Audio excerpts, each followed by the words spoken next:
Olá, Rivane, boa noite. Boa noite, pessoal que está chegando.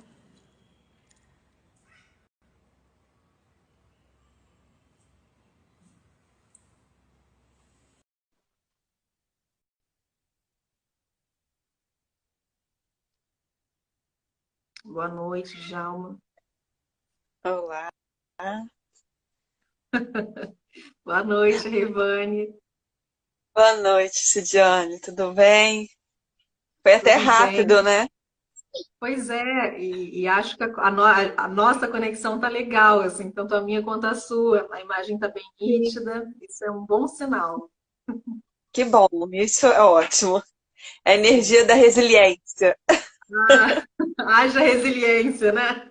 Tá? Resiliência. Bom, Ah, vamos começar então. Deixa eu fazer uma introdução que eu sempre faço, porque depois as nossas lives ficam gravadas na nossa página, né, no Psicoflix, e outras pessoas têm a possibilidade de assistir a nossa conversa em outros horários, né, que não só esse. Então, para quem não me conhece ainda, me chamo Cidiane Vaz, sou psicóloga e professora adjunta da Universidade Federal Fluminense, no campus de Rio das Ostras. Esse espaço aqui dessa nossa conversa ele faz parte de um projeto de extensão que se chama, como o nome da página, Psicoflix, Sétima Arte em Tempos de Quarentena. E o nosso objetivo é. Meus gatos começaram a brigar aqui do lado.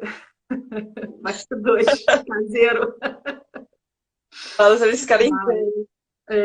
como eu estava falando, os objetivos, né, do nosso trabalho é poder discutir alguns temas, principalmente relacionados à saúde mental, sobretudo nesse momento, né, de pandemia e de quarentena, e às vezes uma quarentena que não está muito eficaz, mas a nossa ideia é sempre pensar as estratégias, né, para a gente poder enfrentar essas situações adversas e essa situação que a gente está vivendo em particular, com tantas crises acumuladas, né?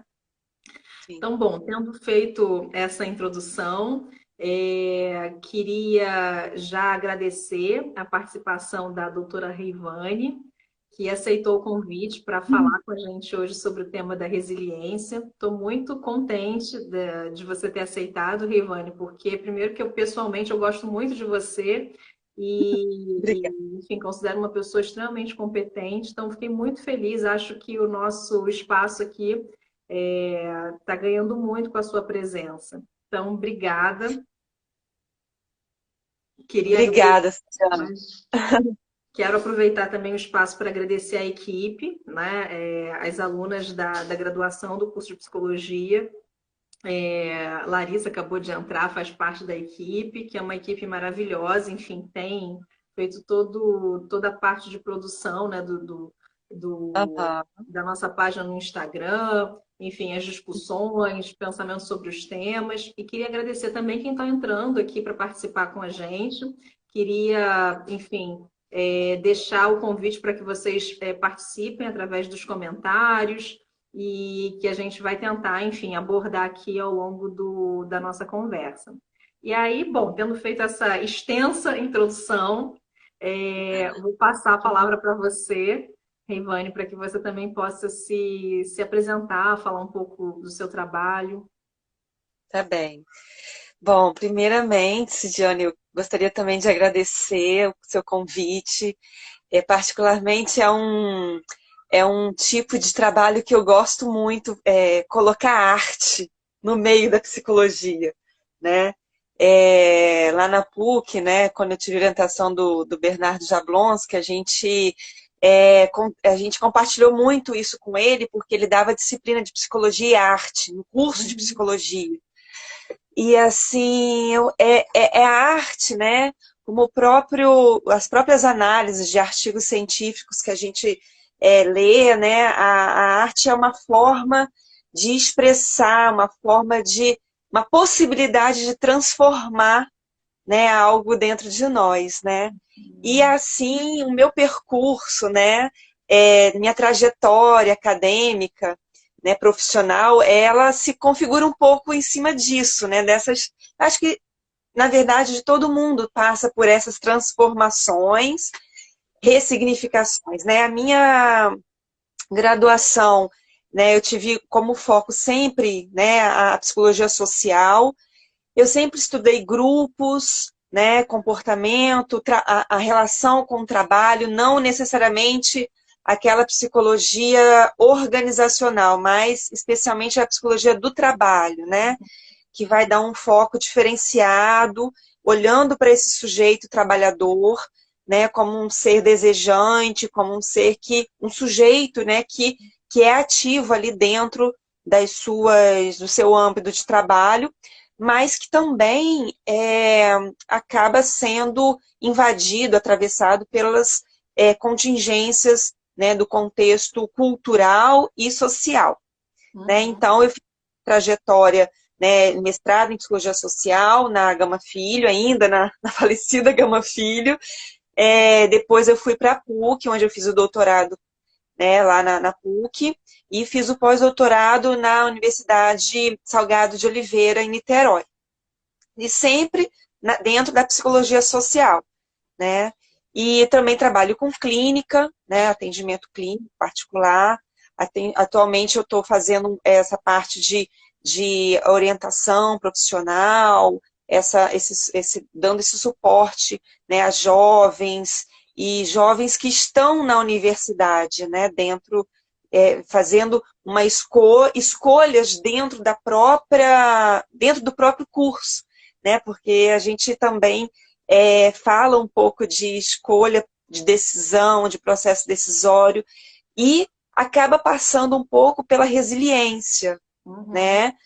Porque a resiliência, hoje em dia, ela é considerada uma competência, né? Uma competência que é desejável, né? Se a gente for considerar o mercado de trabalho, mas a gente olha a gente olha a resiliência de uma forma diferente. Pelo menos assim, o meu olhar, né, sobre a resiliência é um olhar diferente, porque assim como vários outros conceitos da psicologia, a resiliência é mais um daqueles conceitos que o senso comum, né, as organizações de trabalho se apropriam e usam aquilo como se fosse uma coisa ótima, maravilhosa e fácil de se alcançar. Eu acho que esse é o mais complicado, né? É fácil, não, você tem que ser resiliente. É como se você pegar, até num artigo que eu li, foi até curioso, porque tinha uma frase escrita assim, como adquirir a resiliência, né? Eu fiquei com a sensação de que eu ia no mercado adquirir um produto, assim, né? Sim. E, na verdade, não é essa a tônica da coisa, né? Então, um pouco isso. Eu acho que o primeiro comentário, né, quando eu pensei no tema resiliência, eu acho que tem também uma certa relação com até o tema da semana passada, que foi acolhimento, né? Que foi a Natália que esteve aqui com a gente falando sobre o acolhimento, e eu acho que tanto o acolhimento quanto a resiliência, hoje um pouco mais cedo eu estava com um grupo de alunas, e a gente estava falando também de um outro termo, que é o termo ressignificação, né, que são termos que acabaram sendo apropriados assim, por um certo senso comum, e às vezes também dentro das organizações, e acabam sendo utilizados de uma forma muito distorcida do seu real significado conceitual, né? Então, quando a gente pensa em resiliência, né, dentro de uma perspectiva do senso comum, é como você falou, o termo resiliência às vezes chega para a gente como se fosse alguma coisa muito simples, muito fácil. Às vezes é como também se fosse o caso de para uma pessoa ser resiliente, ela tem que suportar tudo e qualquer coisa e passar por essas coisas como se essas coisas não tivessem de fato afetado, né? Sim. Enfim, queria te ouvir um pouco sobre a sua perspectiva então, de resiliência. Eu gosto sempre de começar. Eu gosto sempre de começar um pouquinho com essa questão para a gente entender exatamente essa questão do conceito, né, da resiliência. E assim como vários outros conceitos dentro da psicologia, o termo resiliência ele tem várias abordagens, tem várias escolas, né? Por exemplo, psicologia social se divide em psicologia social cognitiva, né, que tem uma influência norte-americana, e a influência sociocrítica, que tem influência europeia, especialmente francesa. A resiliência também é um termo, quer dizer, não é uma não é uma disciplina, mas é um conceito, né, um fenômeno que também tem olhares diferentes. Então, para começo de conversa, acho que é interessante a gente colocar que assim, a resiliência não existe um conceito fechado, né? O gato deu um pulo. 2 segundos. Sem problema. Eu fiquei um pouco assustada. Que eu acho que, bom, gato é gato, né? Não tem problema, porque eles se viram, né, cara? Eles se viram, assim. Não tem muita. Eles não têm muito medo da coisa. Muito fofo. Muito fofo. Esse gato, ele está sendo uma experiência pessoal para mim, porque ele é um gato assim muito diferente. Eu tenho 3 gatos, né? Então, os Aham. outros 2 têm outro funcionamento e ele não para.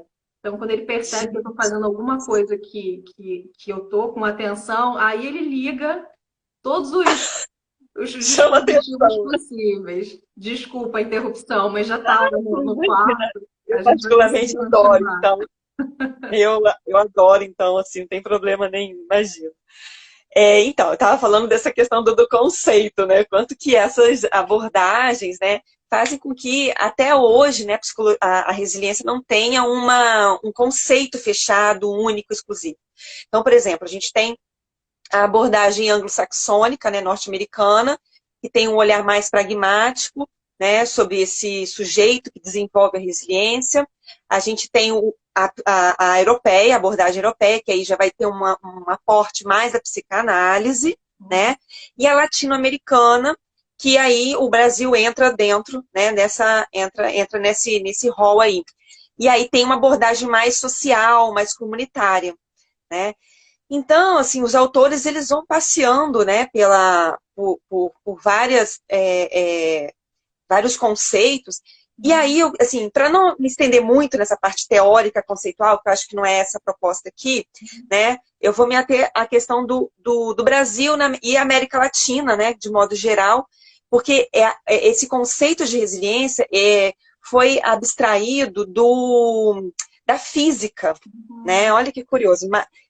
Assim como outros conceitos da psicologia também, né, são retirados, né, de outras ciências, né, a resiliência também, né, foi tirada da física, né, no estudo de produtos de material, de resistência de materiais, né. E aí, que quando o material, né, ele sofre o impacto, ele tem a possibilidade de voltar ao seu estado anterior, né? Só que esse material, ele só volta ao seu estado anterior se ele tiver um grau de elasticidade, certo? Então, a resiliência, por exemplo, para a psicologia, quando ela extraiu esse conceito da física, né?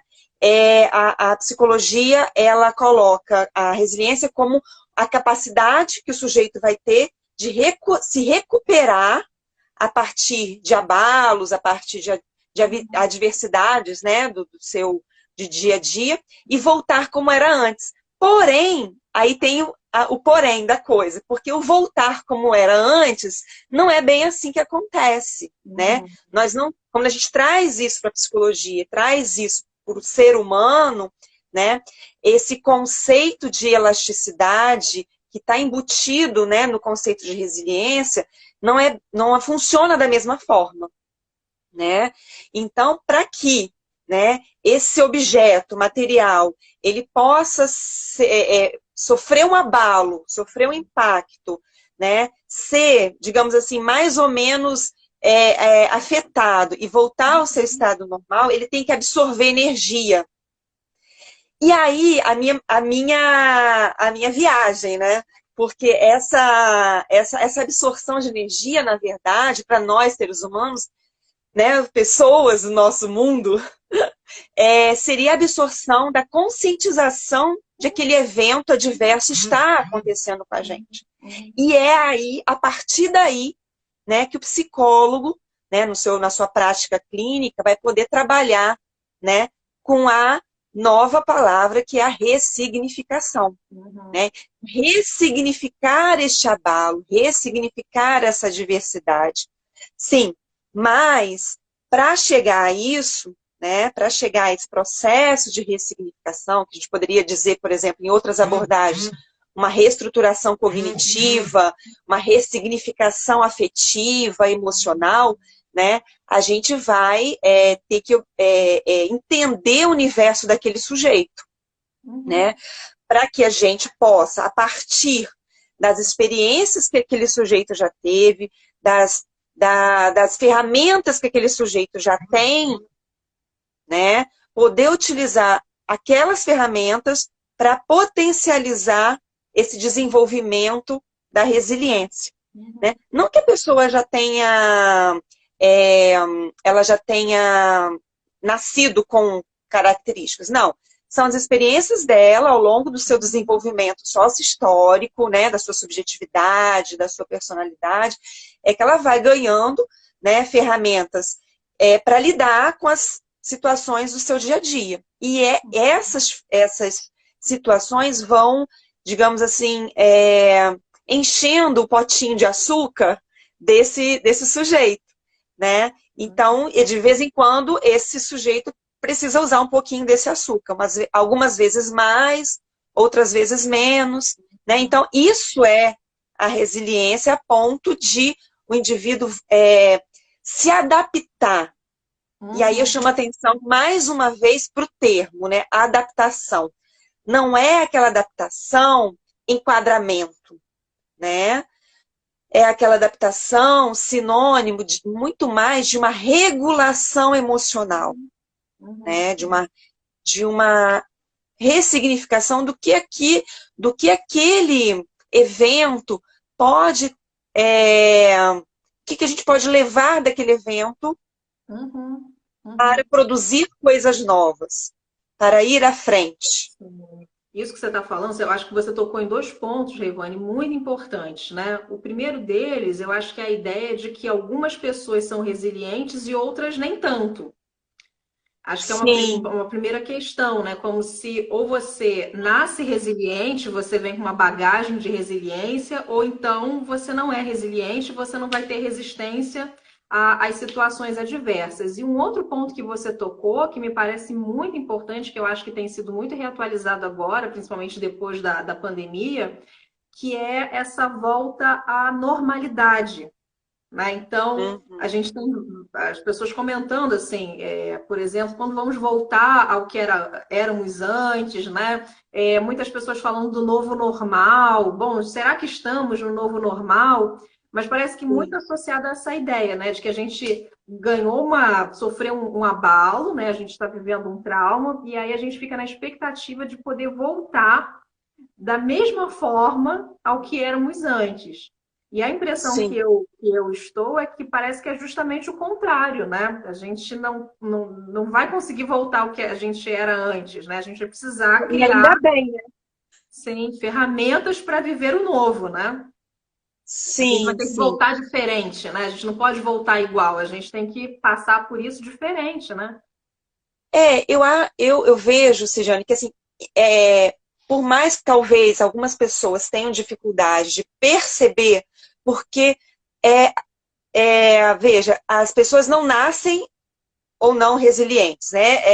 À medida que elas entram, né, no processo de socialização, né, desde da socialização primária, passando pela secundária e assim por diante, todas essas pequenas aprendizagens, né, desde quando a gente é bebezinho, criança, adolescente, isso vai sendo internalizado, né, vai sendo apropriado, a gente vai se apropriando dessas experiências e elas muitas vezes ficam ali guardadas, né? Porque a Uhum. gente não tem necessidade de utilizá-las o tempo todo, algumas mais, outras menos, né? E o que acontece, né? O que a gente tem visto acontecer ultimamente é que algumas pessoas já, como falam, né? Da volta a esse normal, eu vejo duas coisas, assim, vejo uma necessidade muito forte que é do ser humano de voltar à sua zona de conforto, que Uhum. não necessariamente era o ideal ou era o melhor. Talvez essa, essa novidade que está por vir no momento que nós começarmos a botar o pé na rua, os pés na rua, né, de uma forma, né, se apropriar dessa rua, desse espaço público novamente, né, talvez a gente pense assim, ah, não, mas que bom então que eu vivi tudo isso que eu vivi. Mas só no ato que a gente vai conseguir começar a fazer essa reflexão. Né? Então, a pessoa, ela não nasce com, né, potencialidades de ser resiliente ou não. Com uma abordagem, né, sócio-histórica, né, essa análise do sujeito dentro do contexto social, eu vejo assim, que o indivíduo ele vai adquirindo essas experiências, né? Algumas ficam mais conscientes, outras ficam menos conscientes. E dependendo dos eventos que vão acontecendo, né, no dia a dia, a pessoa, ao utilizar esses mecanismos que ela vai desenvolvendo ao longo da sua vida, porque a resiliência implica em aprendizagem, Uhum. né? Implica em aprendizagem. E aí eu gostaria de trazer até uma passagem, né? Quer dizer, duas passagens do filme que eu registrei, que assim, eu acho que o filme, né, A Procura da Felicidade, é, é um filme muito interessante, porque ele faz a gente exatamente viver isso quase que de mais ou menos de 20 em 20 minutos a gente está vivendo uma nova situação, junto com com o Chris, né? O Chris Gardner, que é o protagonista do Will Smith, né? Então, não sei se vocês já observaram isso, ele o tempo todo está correndo. O tempo todo é o filme dele, ele está correndo. Ele corre para o metrô, ele corre para a rua, ele corre para chegar em casa, ele corre para chegar no trabalho. Né? Essa, eu diria, é uma mensagem, eu acho que está assim, um pouco mais escondida, que na minha reflexão eu vejo como uma forma de ação. Então, para você aprender, né, para você desenvolver essa resiliência, você tem que se movimentar. Não há como a gente desenvolver essa resiliência sem nós, primeiro ponto, ter consciência de que é necessário esse desenvolvimento, e segundo, criar possibilidades para que isso seja desenvolvido.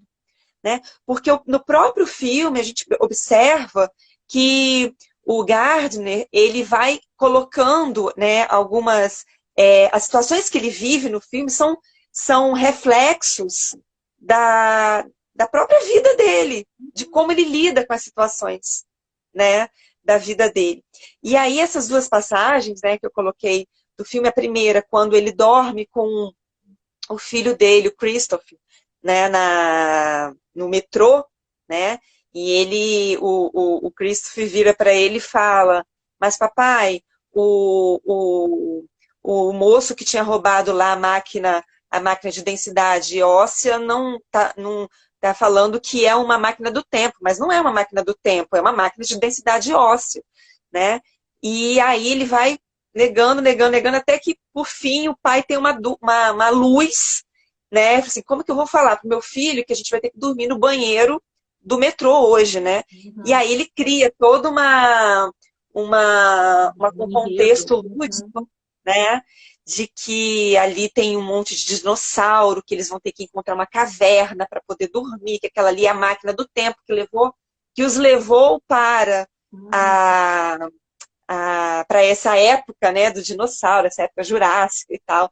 E aí ele começa também a criar no Christopher, né, que é o filho dele, um pensamento de saber lidar com as situações adversas. Só que ali para ele, através do lúdico, né? Uhum. O Gardner, né, ele já tem isso embutido nele. Quem, né, acompanhou o filme vê que uma das frases que ele coloca logo no início é uma relação da questão dele com o pai, né, Uhum. que ele falou que queria ser um pai completamente diferente do que o pai dele foi para ele. então que ele faria tudo para poder ser um ótimo pai, né? E essa coisa de Uhum. ficar correndo para lá e para cá, né? Ele também, de certa forma, ele acaba ensinando, né, para o Christopher como lidar com algumas coisas. Que, assim, não o fato de correr em si. Na verdade, a corrida, na minha percepção do filme, é uma forma potencializada de metaforizar a ação. Olha, você tem que se mexer, Uhum.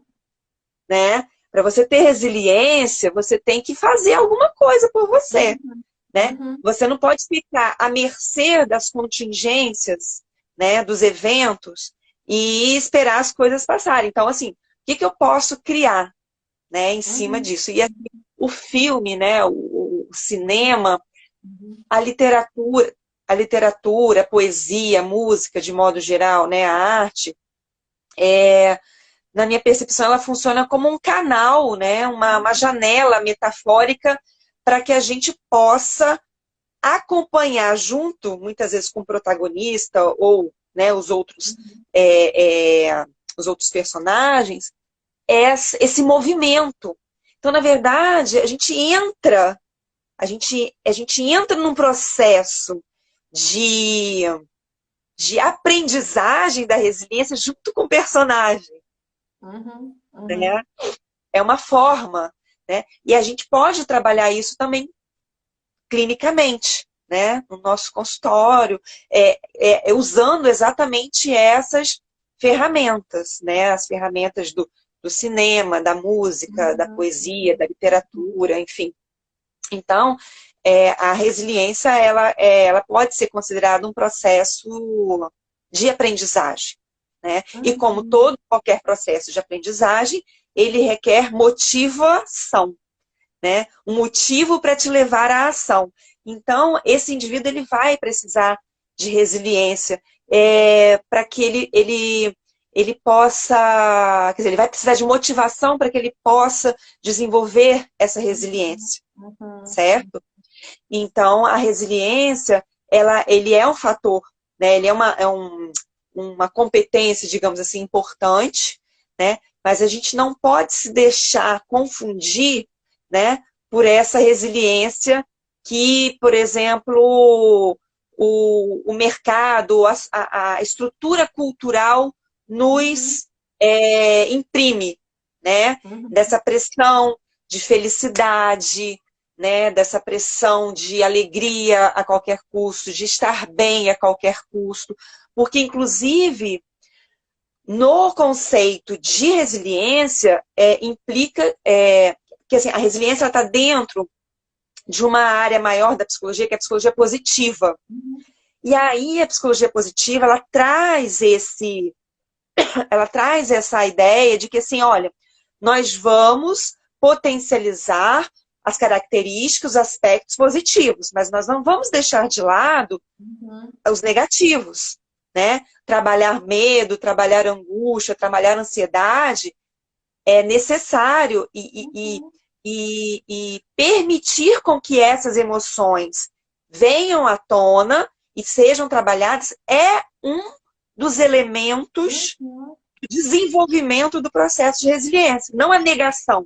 Sim, isso que você está falando é tão importante, Rivane, porque foi um dos pontos que eu tinha pensado, né, quando a gente começou a falar sobre resiliência, né, e ouvindo você, isso me retornou, que também parece que é uma ideia um pouco falaciosa. Primeiro, pensar a resiliência como um elemento endógeno, né, pura e simplesmente, ou você tem ou você não tem. Você está Sim, tratando, né, que a resiliência ela envolve uma ação, né, a gente precisa, digamos assim, ter um movimento para que esse resultado resiliente possa acontecer. E uma outra coisa também, que ouvindo você falar, me passou pela cabeça, que resiliência também não é suportar tudo, né? Porque muitas vezes eu sim, percebo que o termo vem com esse equívoco, ou seja, você precisa suportar tudo, né? Você precisa passar por todas as adversidades e suportar aquilo como se, sem considerar, sem ter consciência sobre esses efeitos.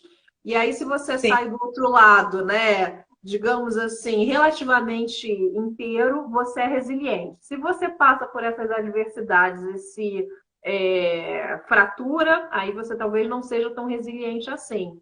E acho que talvez seja uma coisa para a gente pensar, né? Resiliência não é suportar tudo a despeito de qualquer coisa, né? Sim, sim, você, né, primeiro, no primeiro momento, a tomada de consciência, né, de que você tem aquela capacidade de superar, de suportar, de regular, né, porque assim, toda vez que acontece um evento adverso, né, e, por exemplo, o que está acontecendo atualmente, né, em grandes proporções, né, como afastamento social, né, que gera aí outras repercussões emocionais, primeiro momento é você pensar como é que eu estou? Será que isso que estou sentindo é algo que eu já sentia?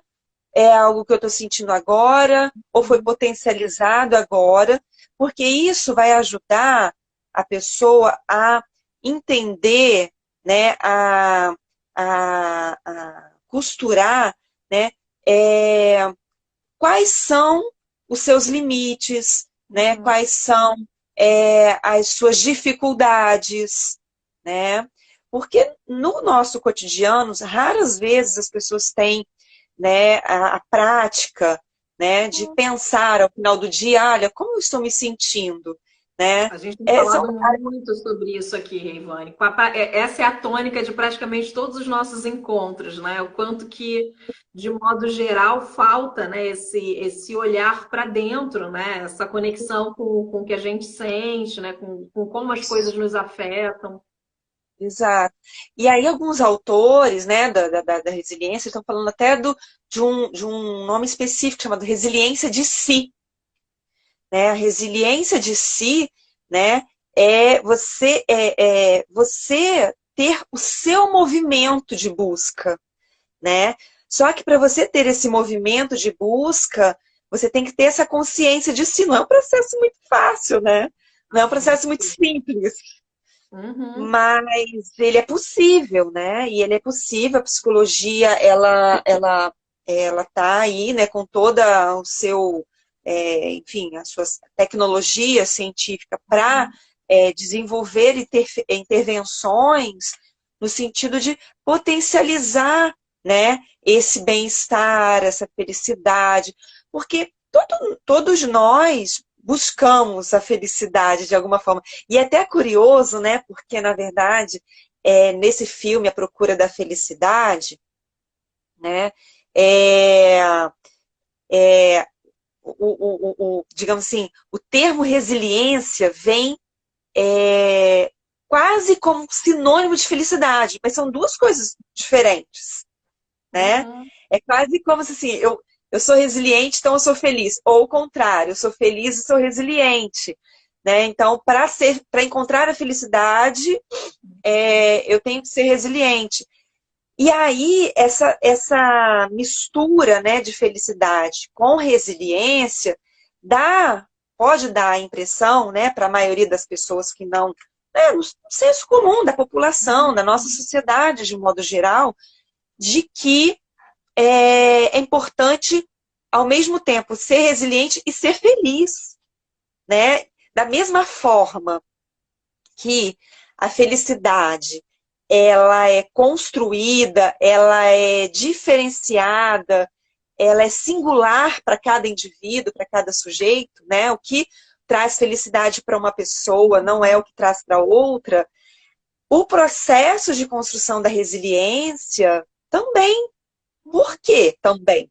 Porque vai depender das estratégias que aquele indivíduo teve, construiu, das aprendizagens que ele tem e construiu, né? Das percepções de mundo que ele tem. É claro que a gente não pode esquecer do contexto da estrutura social, cultural, né? Não é também só canalizar a conquista da resiliência para o indivíduo. É claro que se nós estamos em uma estrutura cultural e social que favorece o indivíduo a busca dessa resiliência, né? enfim, ele vai digamos assim, se sentir menos, talvez vai exigir dele menos energia para isso, né? Uhum. Mas o que a gente percebe é que as pessoas que vão desenvolvendo, né, a resiliência são pessoas que têm a capacidade também de, de, de desenvolver a autopercepção, tá? E a autoeficácia, Uhum. né? Que são dois conceitos também, né? A autopercepção também vem, eu trago sempre muito da psicologia social, né? Uhum. Uhum. E a autoeficácia, que é a percepção que o indivíduo tem de poder fazer as coisas, de se perceber capaz de fazer as coisas, né? Só que, obviamente, que isso tem uma série de outras implicações, tem relação com a autoestima, tem relação com o relacionamento pessoal, com os pais, Uhum. enfim, né? Mas, assim, voltando um pouquinho nessa questão da resiliência de si, né? É curioso que também no início do filme, assim, nos primeiros 30 minutos do filme, mais ou menos, o Gardner, né, ele coloca ele cita, né, a Declaração da Independência, feita por Thomas Jefferson, né, e que ele coloca a frase vida, a liberdade e a procura da felicidade. E aí ele começa a andar, né, pela cidade, questionando isso, né? Poxa, ele colocou a vida, a liberdade e a procura da felicidade, né? E aí ele encrenca exatamente com esse termo, né? A procura, porque ele fala que foi colocado ali de propósito. Assim, em parte eu concordo com ele, porque você não a felicidade é algo conquistado. No caso dele, ele fala assim, talvez não seja nem almejado, não seja nem alcançado, né? É almejado, mas não é alcançado, Uhum. né?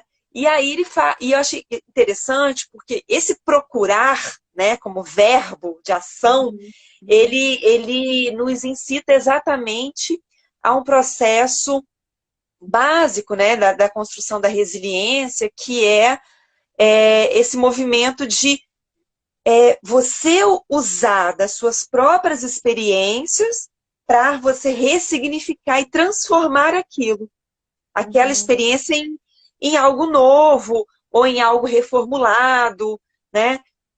Eu sempre gosto, assim, sempre de pontuar que, assim, nada disso que eu estou falando é algo simples e fácil de se fazer, né? Porque, Que fique assim, bem parece, né, claro. que fique bem. Não é uma questão de ser pessimista, pessoal, mas é a questão, assim, que é um processo, como qualquer processo, né? Porque senão a gente cai na repetição neurótica, né, do mercado de trabalho, de que assim, é possível ser resiliente, então tá. Você quer uma pessoa muito resiliente, beleza, vamos lá pegar. Não é assim, né? Se Uhum. nós somos psicólogos, né, formadores dentro da academia de psicologia, a gente tem que olhar para isso de uma forma diferente, de uma forma crítica e reflexiva.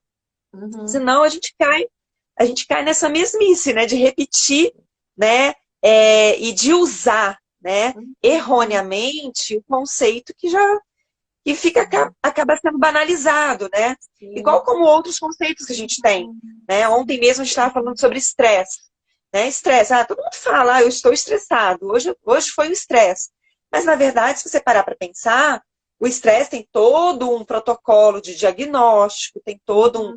Uhum. uma série de elementos que compõem ali o estresse. E a resiliência também, né? Então, a resiliência não é digamos assim, algo adquirido, é algo construído.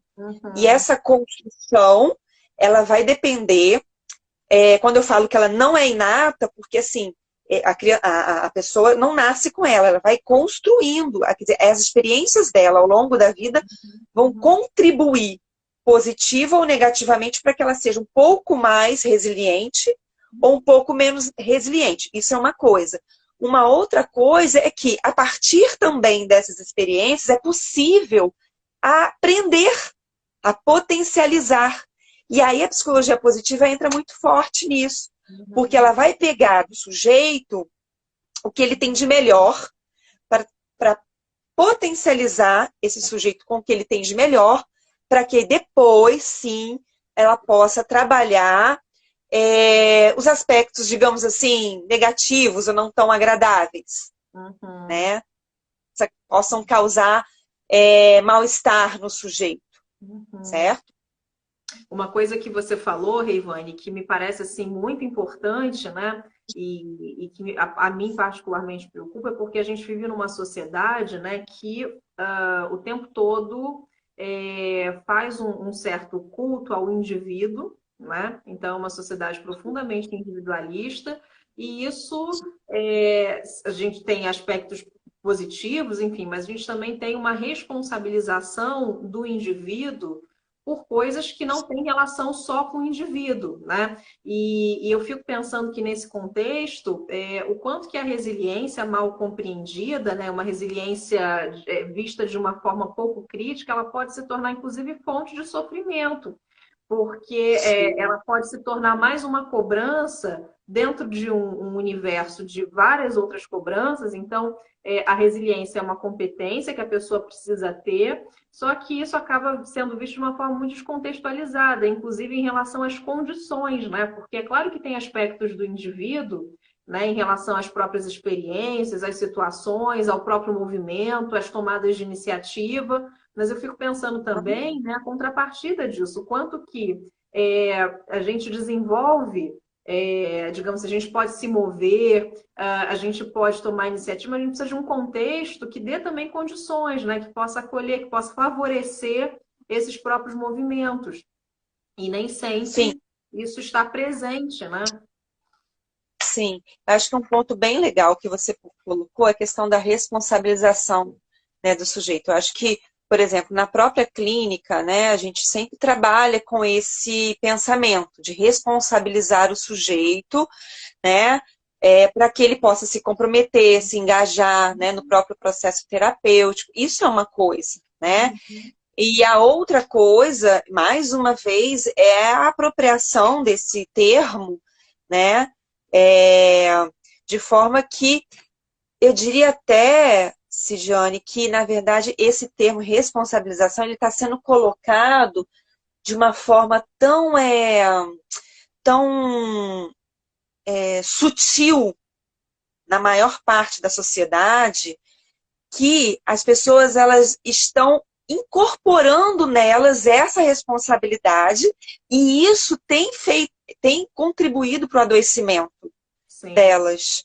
Eu estou Porque, pode falar, desculpa. Desculpa te interromper, porque você está falando, enfim, está vindo aqui, né? Principalmente no mundo corporativo, a gente tem uma apropriação pelo próprio discurso do capital, né? Então, é feito uma série de cobranças no sentido das pessoas, né?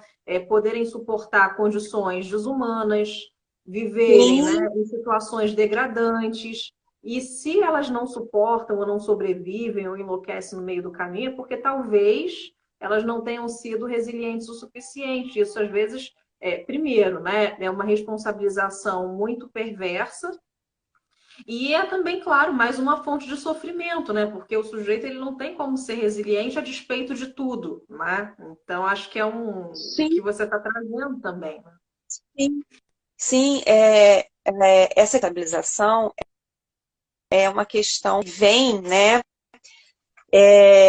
mais fortemente, fazendo aí uma inserção aí na questão do contexto social, econômico, político, né, e de Uhum, trabalho, né, do mundo do trabalho, é uma questão que vem já sendo incorporada e talvez pelo fato de nós já termos um tempo, né, essa incorporação aí desde o neoliberalismo, da reestruturação produtiva, né, essa atribuição ao sujeito, né, da responsabilidade sobre as tarefas, sobre as uhum, atividades. não era isso, né? Ironizando um pouco, né? Não era isso que os trabalhadores queriam, né? Ter as rédeas do seu próprio trabalho, né? Poder pensar sobre o trabalho, né? Porque até então eles só executavam, né? Embora até hoje, em muitas organizações de trabalho, especialmente em fábricas, né? O nome operacional ainda exista, né? Operacional por quê? Só operava, né? Não pensava, né? E aí, a partir do momento que você, em, pro, em, no, em nome de uma autonomia, de um empoderamento, né? Que esse sujeito ganha, né? Ele também ganha outras coisas que a empresa não fala, né? Que são as responsabilidades subjacentes a esse cargo, né? Responsabilidades e até tarefas, né? E aí tem vários autores que falam da questão da atividade prescrita, né? E atividade real, né? Essa distorção, né? Do que é prescrito, do que é real. E, na verdade, acaba que os trabalhadores acabam tendo que fazer diferente do que está prescrito. Né? E fazer diferente do que está prescrito, embora muitas vezes produza mais, a empresa não se responsabiliza caso aconteça algum dano com esse trabalhador. Né? Então, se você não fez o que está prescrito, a responsabilidade é sua, né? Por um adoecimento físico ou mesmo um adoecimento psíquico, né? E hoje, cada vez mais, as estruturas de trabalho vêm potencializar, né, essa lógica que faz com que o sujeito se responsabilize não só pelas suas atribuições, mas também, né, por tudo que possa acontecer com ele e com outras pessoas. Né? A gente até poderia entrar em um outro canal aí, que é a questão da uberização, né? Que vem como exemplo, né, disso. Quer dizer, não é empreendedorismo, nada contra o empreendedorismo, né? A autonomia tem todo, né, uma seriedade, tem todo um conceito, né, consolidado, mas, mais uma vez, o uso distorcido dos conceitos, né, que, de modo geral, se apropria disso da forma como seu bel prazer, né, mas o bel prazer é só de uma parte, né, não do trabalhador. Geralmente, do trabalhador não é a parte mais privilegiada, né.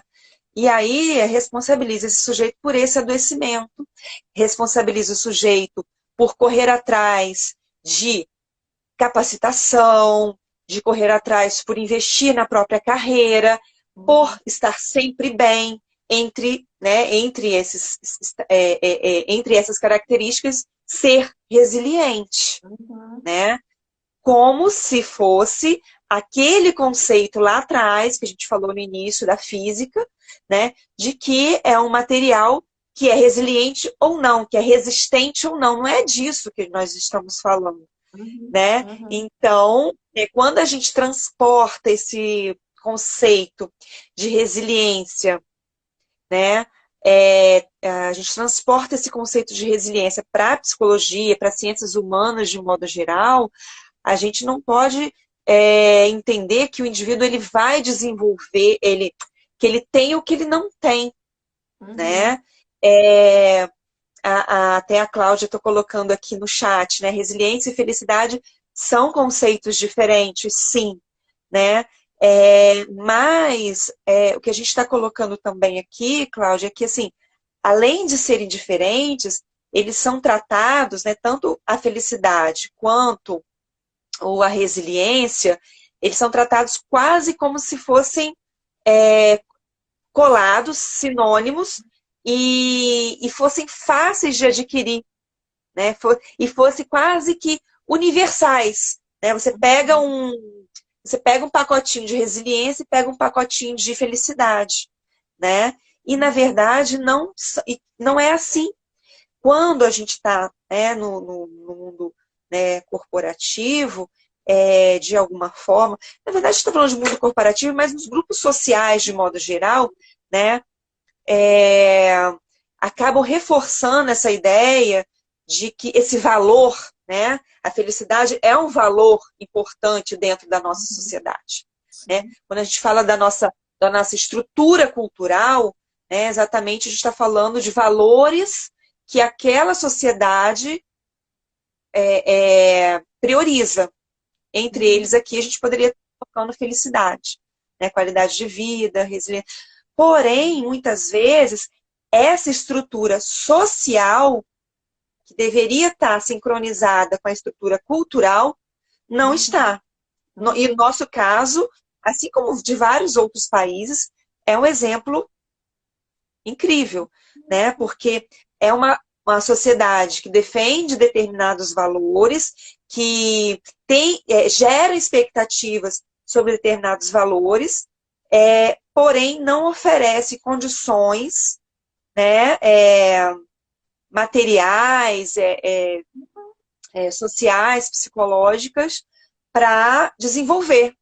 Então, essa distorção, essa não sincronia entre, né, a estrutura cultural e a estrutura social faz com que se gere uma ansiedade, né, as repercussões disso, as repercussões psicológicas, né, disso nas pessoas são as mais variadas possíveis.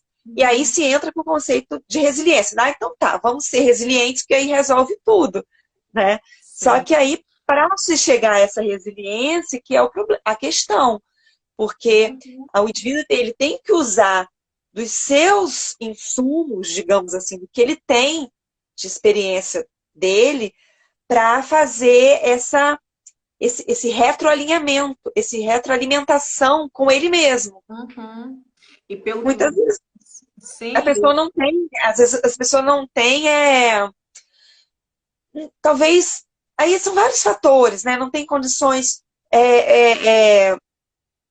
digamos assim, sociais mesmo, não tem pensamento crítico, enfim, são várias as questões que podem fazer com que o indivíduo não tenha esse pensamento reflexivo, né? Sim. Isso que você está falando é tão importante porque me parece, Rivane, uma condição assim muito fundamental, né? A tomada de consciência desse desencontro, né? Entre o discurso e às vezes as condições práticas, né?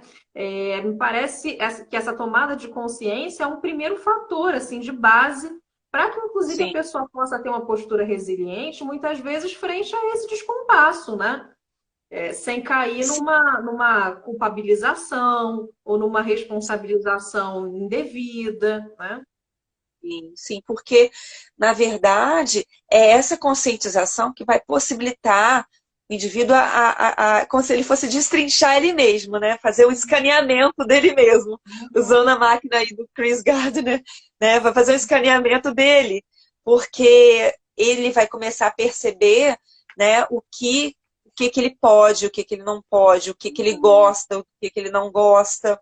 É claro que a gente está falando disso dentro de uma sociedade capitalista, né, que tem uma série de exigências e uma desigualdade social, né, estrutural muito grande, é muito complicado, né, porque como que o indivíduo que precisa, né, trabalhar, que precisa ganhar dinheiro, que precisa sustentar sua família, vai parar para pensar nisso?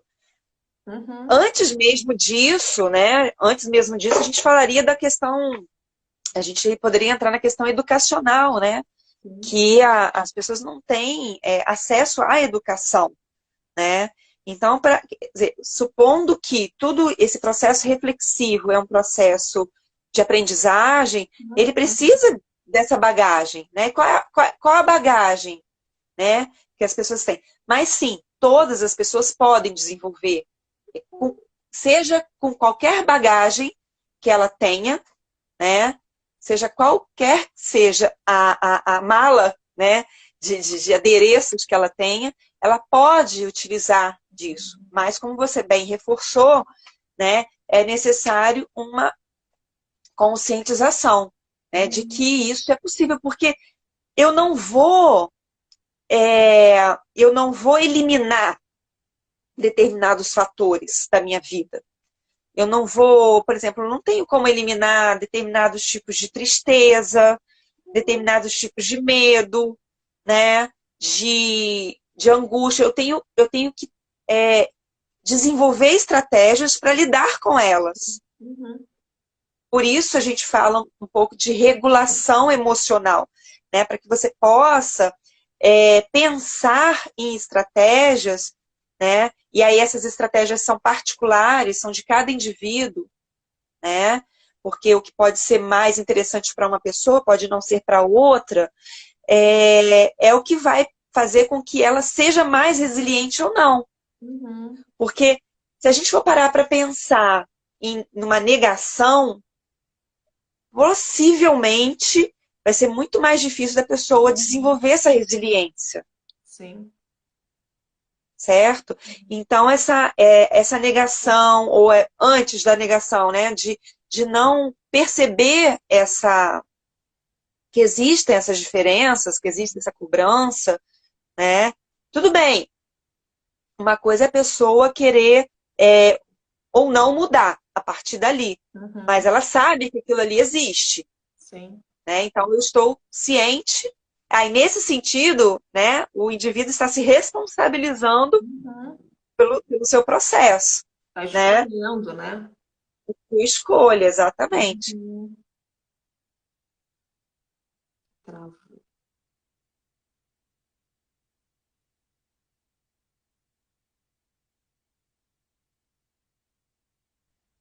Acho que Voltou, voltou.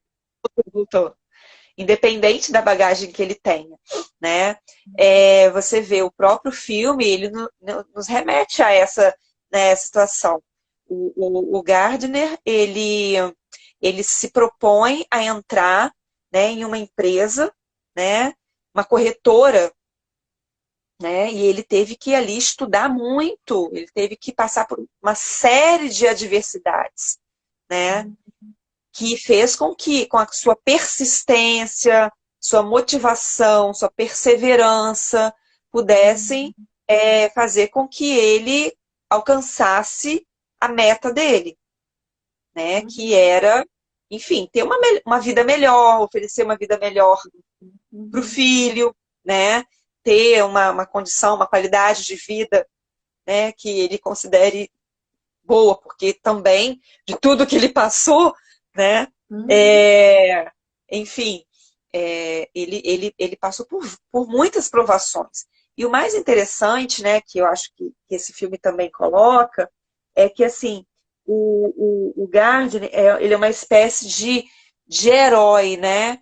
Ele é um tipo de herói muito simpático, né? É uma classificação aí que o pessoal que estuda cinema e análise, né, de filme com essa olhar da psicologia, né? Ele é o tipo de protagonista simpático que o, faz com que nós, espectadores, né, nos identifiquemos com ele. Ele é E aí frágil, ele é frágil, ele é você vulnerável. percebe que ao longo do filme ele passa por vários eventos que qualquer um de nós poderíamos ter passado, Uhum. né?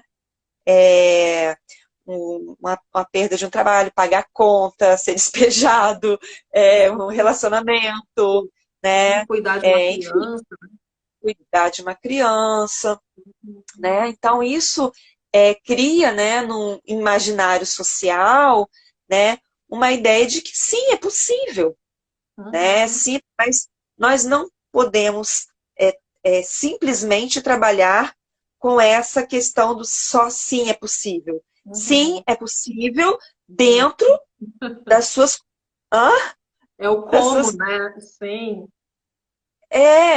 dentro das suas condições, né? Uhum. Condições aí não só sociais, mas condições psíquicas também, Sim. né? Ivane, Por, a nossa sim, live vai cair. Eu vou encerrar e aí a gente volta, tá bom? ok. Então Já tá, daqui voltamos, a pouco pessoal. já voltamos.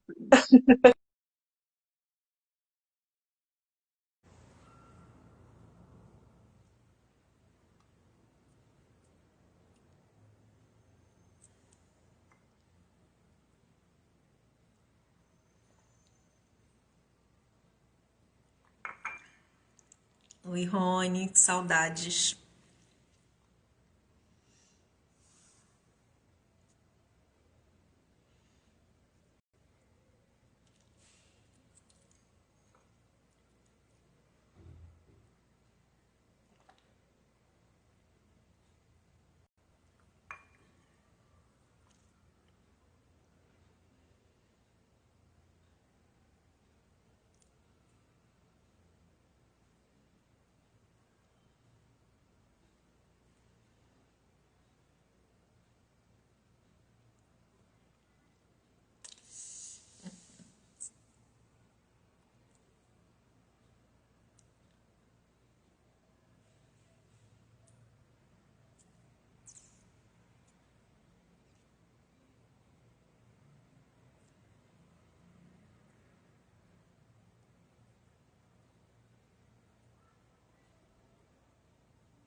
Oi, Estamos. muito bom, muito bom, muito jóia. Então, não, você quer falar alguma coisa antes? Pode falar. Não, pode concluir. É que eu estou pensando numa outra questão. Mas pode concluir o que você estava falando. Esse tempo, né, corta a gente assim no meio. A gente fica um pouco desorientado, né? Muito. Bom, eu vou acabar assim, meio que dando um fechamento, assim, uma passagem por alguns pontos, assim, que eu acho que é interessante a gente falar. É, é- eu acho que é importante, né? A gente não associar, né, a questão da resiliência com a felicidade, né? A resiliência, sim, ela pode, digamos assim, contribuir para essa busca, essa procura da felicidade, né, para alcance da felicidade, mas ela não são as mesmas coisas, né? E o cuidado, né, que eu chamo a atenção do filme especificamente, é a questão do fato de associar, né, resiliência, felicidade e a competências que necessitam de um sucesso financeiro, né, Uhum. econômico, para ser alcançado. Não é sempre assim. Isso foi para o Gardner, né? Assim como qualquer arte, né? Usa-se da metáfora, né? Certamente ninguém melhor do que vocês para falar sobre isso, né? Para potencializar possibilidades, de nós pensarmos em possibilidades, né? De possibilidades que aí sim cada um vai costurar, né, da sua forma. Por quê? Se a gente não fizer essa análise crítica, reflexiva, a gente vai falar assim, poxa, para eu ser feliz, né, para eu ter resiliência, eu tenho que trabalhar muito, como Gardner, né? Uhum. Só que não basta só trabalhar muito, eu tenho que trabalhar muito mais do que todo mundo, né? É, inclusive, que é uma coisa também, como você falou, coisa de trabalho, né? Eu tinha colocado aqui um ponto também para falar, que assim, trabalhar tanto a ponto de não tomar água, de não usar o banheiro, que é o que aconteceu com ele. E o que acontece em vários âmbitos de trabalho, que nós sabemos que tem por aí, né? Então, por exemplo, para a gente trazer para os dias de hoje, atender o celular a qualquer hora, atender as demandas do trabalho a qualquer hora, né? Será que isso é essa busca da felicidade? Será que é, é, é, Isso é ser essa tentativa, resiliente, né? essa tentativa de sempre suprir uma necessidade que é externa ao sujeito, será que isso vai favorecer com que ele fique mais resiliente? Uhum. Uhum. Possivelmente não. É exatamente essa Resultado, né? reflexão que vai fazer essa possibilidade, né? E aí, então, essa conquista da felicidade, né, seja pelo trabalho, seja pelo amor, ou seja pela participação em grupos sociais, né, são metáforas, então, criadas, né, pela linguagem do cinema sobre a forma singular como cada um tem para esse desenvolvimento, partindo do princípio, então, que nós falamos anteriormente, do autoconhecimento, da autoconsciência, né? Do que é limite, do que é desejável para cada um. Sim. Né? Eu estava pensando. Então, esse... Desculpa, Reivane, estou te Nada! interrompendo.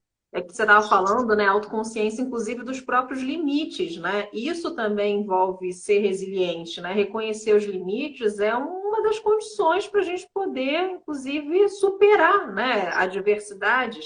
A gente não supera negando os limites ou fazendo de conta que eles não existem, né?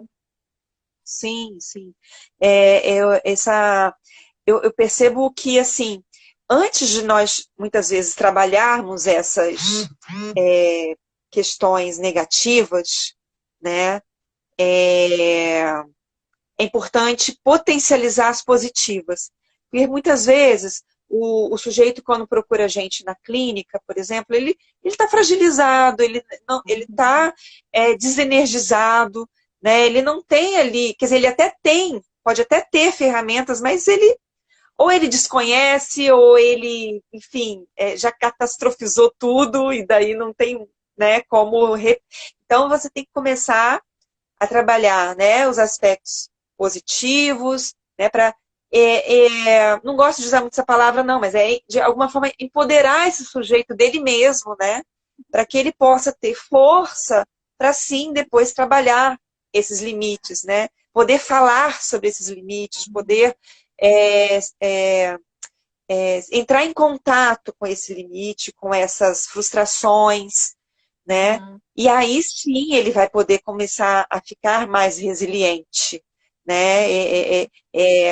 Um termo que a psicologia positiva usa muito, que é o florescimento, né?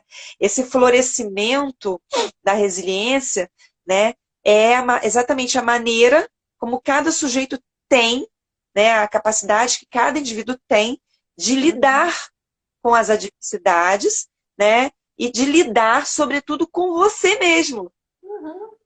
Porque a gente sempre fala muito voltado para o externo. Né? Eu não consegui alguma coisa por conta daquilo, ou daquilo.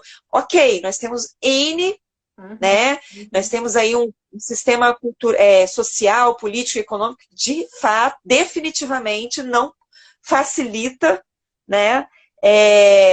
Enfim, trabalho, educação, né? São muitos nós que tem aí. Mas, no que diz respeito ao sujeito, né? No que diz respeito à responsabilidade do sujeito por esse autodesenvolvimento, é também o indivíduo conseguir perceber a capacidade que ele tem de lidar com ele mesmo. E eu acho que nesse momento que a gente está vivendo, tem causado um grande desconforto, porque tem, de alguma forma, pressionado as pessoas a estarem com elas mesmas. Querendo ou não, né? Porque, assim, quando você fala de um processo terapêutico, ok, você vai buscar uma terapia ou uma análise, né? Você está indo até um espaço para isso. Agora, quando você vê, né? Se você se vê dentro da sua casa, com as pessoas, né? Enfim, é como se você não tivesse ali, né? Chance de fugir de você mesmo. Então, de alguma forma, né? Se a gente for olhar positivamente para isso, é uma forma de, sim, entrar em contato e aí, né, depois, trabalhar isso, né? Porque é claro que não se espera também, que, né, num momento como esse que nós estamos vivendo, que as pessoas terão grandes desenvolvimentos, assim, que eu digo, fazer uma autoanálise, né, uma autoterapia, não é exatamente isso, né? Mas exatamente esse entrar em contato com você mesmo, que é assim, o primeiro passo para você começar todo um processo de desenvolvimento, né? Saber lidar consigo mesmo, né? Até Muito difícil, a gente sempre fala de relacionamento interpessoal, né? Como Uhum. você se relaciona com o outro. Mas como você se relaciona com você mesmo, Uhum. né? Então aí acho que é dos elementos aí do desenvolvimento da resiliência. Uhum. Uma coisa que eu fiquei pensando, aliás, assim, muito legal isso que você está falando, né? Porque também tem sido uma tônica, eu acho que aqui dos nossos encontros, assim, o quanto que essa situação de pandemia e de quarentena, ela de uma maneira muito concreta, né? Ela fez com que a gente fizesse contato. E às vezes é da forma mais concreta, né? Eu não quero estar dentro desta casa, mas eu tenho que estar aqui porque eu não posso sair, né? Então eu tenho que estar comigo, eu tenho que estar às vezes com familiares que no dia a dia eu pouco encontro, eu interajo, ou pouco interajo. Então, acho que a pandemia trouxe uma coisa assim muito concreta desse contato, né? Agora, é claro que também, como já foi, eu acho, falado muitas vezes, essa pandemia, essa experiência, né? Ela vai ser uma para cada pessoa, né? Porque cada pessoa vai poder se utilizar ou não, né, dessa experiência para crescer, para se transformar, para reconhecer, porque me parece que é como se a pandemia tivesse também favorecido uma certa dificuldade para negar coisas que antes, eu acho que dentro de um contexto mais amplo, menos restrito, era mais fácil, né, para a gente negar, para a gente não ver, para a gente se desvencilhar. E é como se essa situação, pela concretude, né, tivesse impedido a gente de fugir. Então a gente não pode concretamente fugir, né? A gente É, precisa olhar. Agora, como essa situação vai ser de fato encarada, transformada, né? Isso depende também de cada um, né? sim. E se cada um quer transformar também, né? Que eu acho que tem muito isso, né?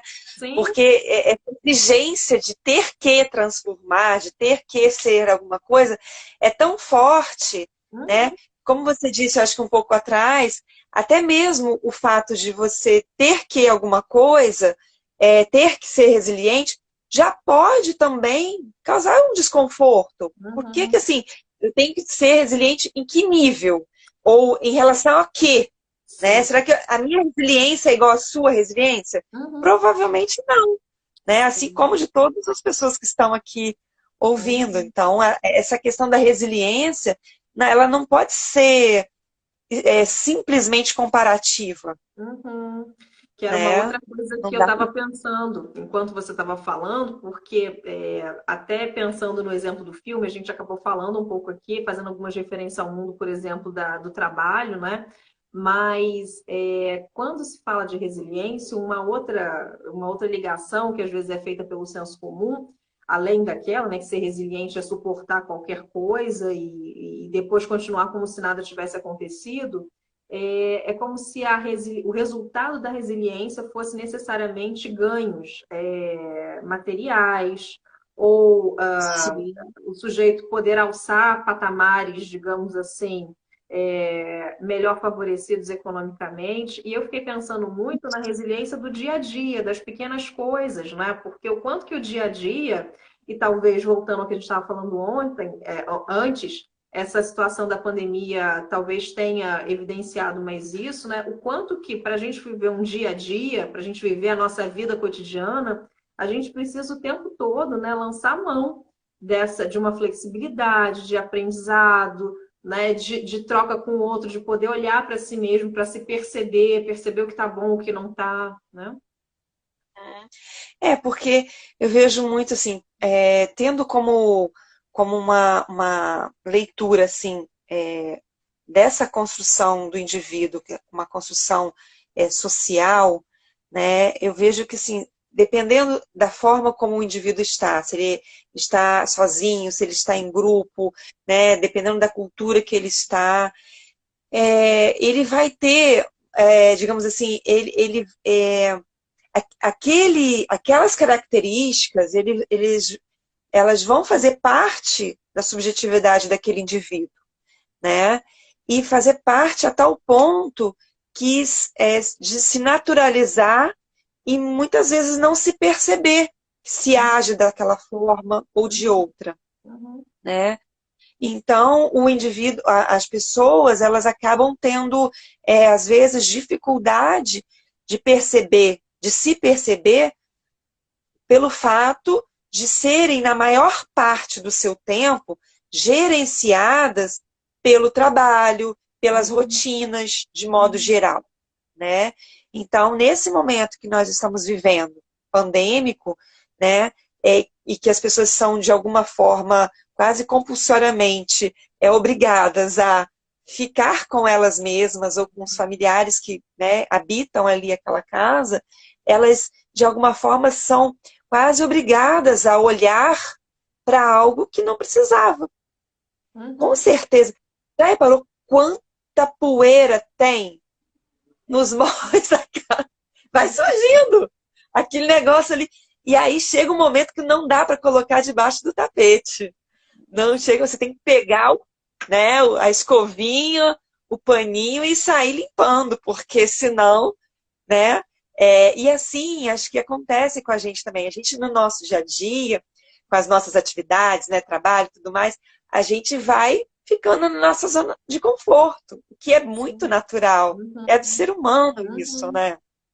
Mas, tanto que não são todas as pessoas, por exemplo, que buscam um processo analítico ou terapêutico. Sim. Porque estar no processo analítico terapêutico é, sobretudo, se colocar numa zona fora de conforto, né?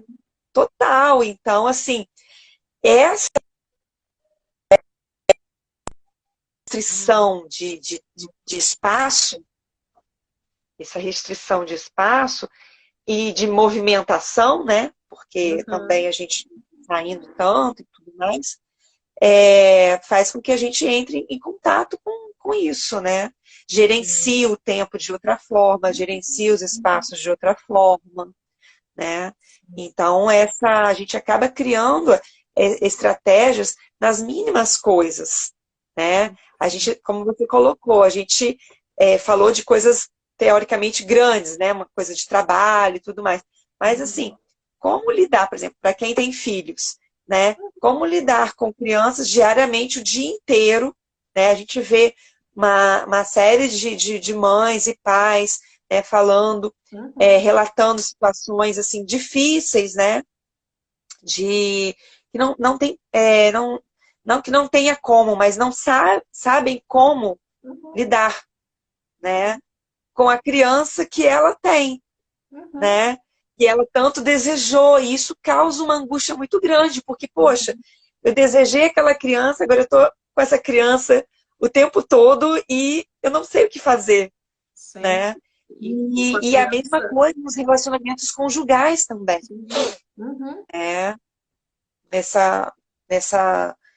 Nesse enfrentamento, de alguma forma, que a palavra enfrentamento eu vejo como uma palavra positiva. Sim. Né? Não é o conflito, é um enfrentamento que te possibilita exatamente ouvir o outro, ser ouvido, né? Porque imagina, se nós, né, voltar essa história de que todo mundo pensa igual, muito ingênuo, né? Sim. Eu tenho brincado muito aqui, que é dizer, aquela brincadeira com fundo de verdade, né? Sobre o enquadre, porque a impressão que eu tenho a gente fala muito de enquadre, tanto no cinema quanto na psicanálise, né? Então a gente está falando o tempo todo do enquadre, que é uma certa moldura que faz com que a gente veja ou deixe de ver certas coisas, né? E a impressão que eu tenho é o quanto que essa pandemia, né? Para quem também estava mais sensível a isso, porque acho que também tem o que você falou, esse desejo, né? De se conhecer, de estar mais conectado, de aproveitar essa situação de uma maneira positiva. Mas eu acho que para quem estava sensível a isso, aberto, disponível, né, a essa experiência, a quarentena e a pandemia acabou funcionando como um enquadre, né? Para a gente perceber uma série de coisas que a gente não via no dia a dia, sejam coisas relacionadas a sentimentos, né? Ao ritmo pessoal, né? O que a gente gosta ou não, aos sonhos que às vezes ficavam, né, muito esquecidos e a gente, enfim, deixava lá numa gaveta e em algum momento a gente vai recuperar isso, né? mas também os projetos pessoais de trabalho, a relação, né, aspectos da relação familiar, da relação conjugal, da relação com os filhos, né? É, olhar para o cotidiano é isso, né? Porque tem uma coisa que é simbólica, mas tem o concreto também, que faz com que a Sim, gente perceba, por exemplo, caramba, né? Na minha casa tem um canto aqui que está com uma teia de aranha, eu não olho para isso no dia a dia. E de repente a gente sim, percebe que tem um canto que a gente nunca olhou, e isso faz a gente pensar que talvez tenha um canto dentro da gente que a gente também nunca tenha visto, tenho né? olhado. Ele está lá, mas a gente Sim, não parava assim para olhar, para tentar examinar, né? Para reconhecer. sim, Então eu fico pensando que a partir dessas situações concretas, né, a gente acabou tendo uma certa moldura para poder pensar coisas do lado de dentro, né? E dessas sim, sim. relações do entre também, né? E isso é muito positivo, né? Agora, digamos assim, um dificultador que às vezes eu penso também que acaba entrando, né, naquela lógica da massificação, né? É que, assim, com essa pandemia também, né, que a gente está vivendo, nós estamos utilizando muito mais, né, as redes sociais, né, as publicações, enfim, isso aqui, né, esse enquadro aqui que a gente Se está tendo, enquadre também, esse né? aqui agora, né, e isso muitas vezes, né, quer dizer, as redes sociais de alguma forma, elas acabam retratando, né, um enquadre que seria o perfeito, né? Que seria o ideal na percepção daquele Uhum. sujeito, né? E aí se tem, mais uma vez, a impressão de que é sempre necessário mostrar o que está bonito, né? O que está agradável, Uhum. ou o que vai agradar o outro, né? E, na verdade, a gente tem que fazer esse pensamento exatamente reverso, Uhum. né? Olhar isso, mas pensando em si mesmo, né? Uhum. Caso contrário, a gente tende automaticamente, né, ou desapercebidamente, a continuar a não pensando em si mesmo, Uhum. né? Porque esse enquadre das redes sociais, né, do que é publicado, seja vídeo, seja foto, seja o que for, né, ele nos remete a pensar, né, o quanto que daquilo é real ou não é real. É claro, para o sujeito que está publicando, aquilo é o real dele, para ele naquele momento. Não, a gente não pode desconsiderar isso. Mas o que pode estar por trás disso, né? E aí, por trás disso, eu acho muito interessante, porque essa coisa da produção, né, do cinema, especialmente do vídeo em si, né, assim como a gente está fazendo agora, por exemplo, vocês estão Uhum. vendo um quadro ali atrás, um chapéu, não sei o quê. Agora, se vocês pararem para ver o que está por trás aqui, O que está para um além do monte de coisa enquadro, né? além do quadro, que assim, O eu não enquadro estou mostrando, esconde, né? Uhum. eu não estou mostrando, mas eles existem. E eu sei que eles existem, Uhum. né? Então, assim, o que que eu vou fazer com essas coisas aqui? Como é que eu vou arrumar isso aqui? Sim. Né? Que eu acho que é isso, essa metáfora que a gente pode utilizar, né? Quando a gente se depara com uma percepção de alguma coisa, né? De algum sentimento, de Uhum. alguma ideia que a gente tenha, de algum estranhamento que a gente, né, se perceba. Peraí, eu não tinha, esse daqui não estava no meu armário, ou está no meu armário, mas estava muito escondido e não estava conseguindo acessar, né? Uhum. Agora eu estou acessando, né? E o que que eu vou fazer com isso? Né? Uma vez eu publiquei, eu não me lembro alguma coisa, deve ter sido alguma coisa com as minhas filhas no Facebook, e eu lembro que gerou um comentário assim, eu adoro as suas fotos, porque suas fotos são muito reais. Eu falei, sim, mas é o cotidiano, né? Mas a gente não pode achar, né, entender, né, e principalmente aí no caso, né, da própria prática da psicologia, que aquela realidade é a realidade daquele indivíduo. O que ele Uhum. está querendo traduzir, o que ele está querendo apresentar com aquilo, Uhum. né? Aquilo ali tem um significado para ele, né? E aí essa desconstrução para uma posterior construção vai depender, né, de cada um, né? Digamos assim, da energia psíquica de cada um, dessa motivação de cada um. Uhum. Né? Eu não posso achar que o meu enquadre vai ser o melhor enquadre. Né? É o enquadre que foi possível eu Uhum. fazer hoje. Né? Possível para mim hoje. Né? É muito importante poder reconhecer isso, né, Rivane? Acho que também, voltando, né, ao nosso tema, isso também tem a ver com ser resiliente, né, o ter resiliência, né, a gente poder reconhecer isso, assim, a gente recorta um pedaço, mas a realidade ela é muito mais ampla, né, do que só esse recorte, né? Sim. E assim, eu acho que a questão do recorte, eu acho que os recortes eles existem, eles podem ser usados, né? A questão é que assim, a gente ter consciência de que a gente está usando, né? Uhum, Tomar as rédeas, né? Que eu acho que é essa, quando a gente fala de que a autopercepção, né? A conscientização de que essa variedade de sentimentos existe, né? E que é importante não negar, uhum, né? Sentimentos que não são tão nobres assim, né? Que não são considerados tão nobres, né? Felicidade é super uhum, nobre, né? Alegria, né? Super nobre. Agora, você vai começar a falar de tristeza, né? Você começa a falar de limite, não é uma uhum. coisa muito assim agradável, né? E não é agradável nem para quem escuta, nem para quem está vivendo aquilo, né? Só que é importante saber que ele Faz existe, parte, né, da né? vida. Né? É, e assim, algumas pessoas dizem, mas como que a gente pode começar a aprender isso? Assim, por exemplo, com criança, né? A gente tem muito o hábito, né? O adulto tem muito hábito de, por exemplo, repreender. Não faz isso, não chora. A criança está fazendo, né, tendo um determinado comportamento ali que não é desejável e você repreende. Né? A questão não é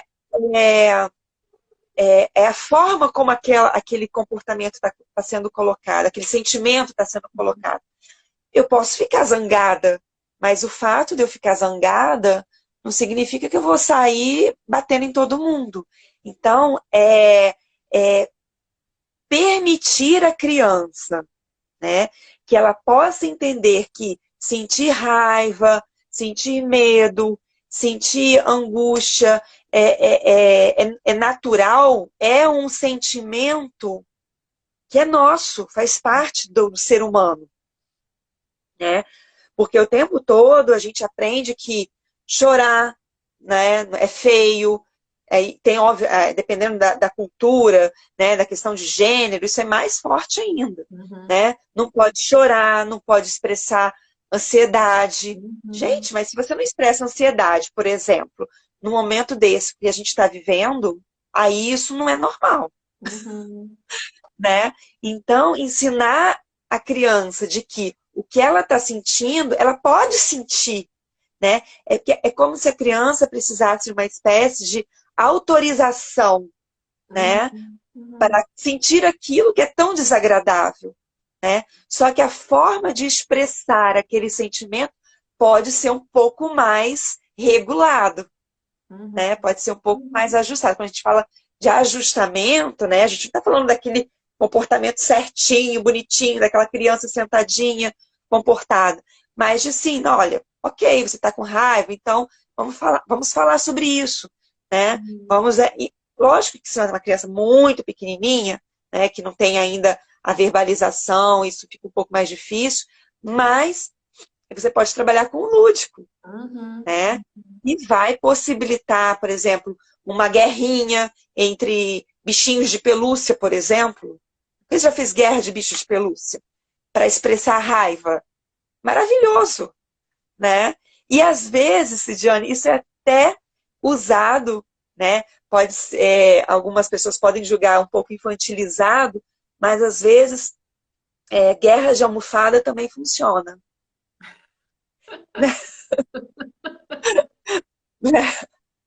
Porque, pro adulto, né? Porque o adulto, né, já é adulto, não pode brincar, não pode também, né, estressar. Então, assim, todas essas repreensões favorecem o, o retardamento Uhum. do desenvolvimento da resiliência, porque você está só colocando de lado, Uhum. colocando aquela poeira de lado, né? Uhum. Colocando aquela poeira, tá deixando a poeira lá. E aí é uma forma, né, de você.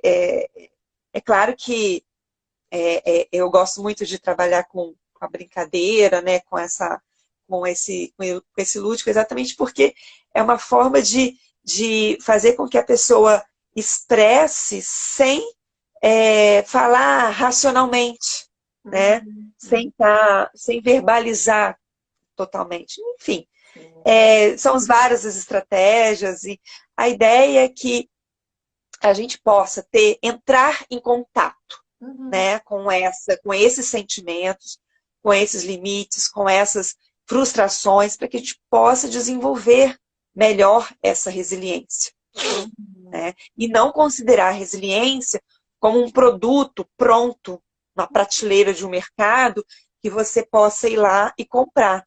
Mas que Uhum. sim, o indivíduo ele tem que se responsabilizar, sim, nesse caso, por esse desenvolvimento, porque é um desenvolvimento dele, com ele mesmo, Uhum. né?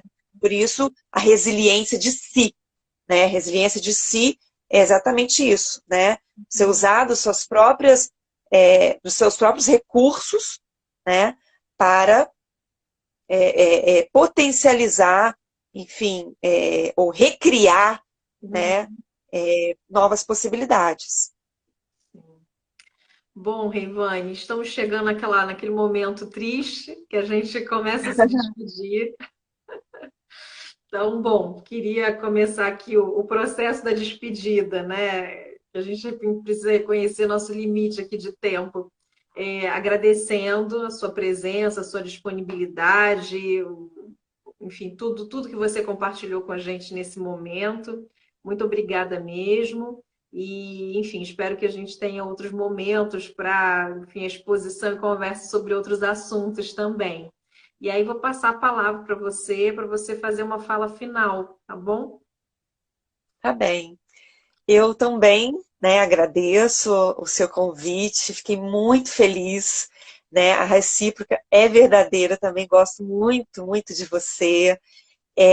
Como pessoa, assim, é muito bacana, assim, não tem muita explicação, não. É, é, enfim. Então, eu acho que esse campo, né, esse espaço, acabou sendo uma possibilidade, né, de nós trocarmos, de nós refletirmos, né, de criar, de movimentar, né, que eu acho que é o que a resiliência traz para a gente de aprendizado, né? Nós temos que nos movimentar, né? Uhum. A resiliência implica em ação, né? Então, eu acho que essa é uma forma, né? Até fazendo um pouquinho aqui uma propaganda, né? Eu também venho fazendo, né, algumas lives. Geralmente as minhas Ótimos. acontecem nas quintas, Uhum. às vezes na terça-feira, mas de modo geral às quintas-feiras. Também convidando pessoas assim super bacanas para falar de temas variados, Uhum. né? Ontem foi a última do mês de julho. Aí a gente deve dar uma semaninha, umas 2 semaninhas aí de intervalo. Uhum. Devemos voltar aí mais para o final de agosto para setembro, né? Então são todos também convidados a participar, né? Só para saber né, ter a informação lá geralmente é pelo Instagram meu também, né? Lá Uhum. no folderzinho do Psicoflix, acho que tem, não sei se tem o meu endereço, Ah, doutora, sei. doutora.Reivane Zanotelli Buscácio, e, é, e aí segue, e aí vai acompanhando. Já tem bastante material lá, né, de outras lives, de Uhum. outros conteúdos. E, enfim, eu acho que essa é o meu fechamento. Bom, então convido todos a acompanharem a Reivane na página dela de trabalho, né? Que tem conteúdos muito Isso. legais. Eu tenho tido a oportunidade de assistir algumas lives que você tem feito, conteúdo muito bom, muito legal. Enfim, todos os comentários, os convidados também. Então, é uma programação que vale muito a pena. E, bom, Obrigada. então chegamos naquele momento, né? Eu vou agradecer mais uma vez e me despedir de todos vocês. Ah, Ah, sempre tem lá. mas já convido a todos a estarem conosco novamente na próxima sexta, às 18 horas. Nossa convidada da próxima semana vai ser a professora Ana Carolina Feitosa, nossa amiga em comum. Que bacana, muito legal. Vamos falar sobre feminismo feminino nesse período, tá bom? Então, um abraço para Sucesso. todos, e até semana que vem. Tchau, tchau. Um beijo grande. Muito obrigada. Nada. Tchau, tchau. Tchau, tchau.